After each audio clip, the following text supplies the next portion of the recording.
Hi everyone, in front of me I've got a REALME C63 and let me share with you how to show battery percentage on the status bar in this device.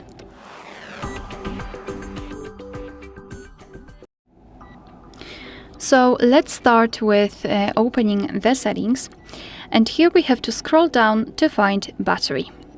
As you can see right here, we've got the option battery percentage, so the option we're looking for. So let's simply tap on the switcher, and as you can see, your device will immediately display the percentage next to the battery icon. And unfortunately, in this device, this is the only way to show battery percentage. I mean, it can only be next to the battery icon. We cannot show it, for example, inside it. If you want to, you can turn it off just by tapping on the switcher. Alright, so that will be all. Thank you so much for watching. Please hit the subscribe button and leave the thumbs up.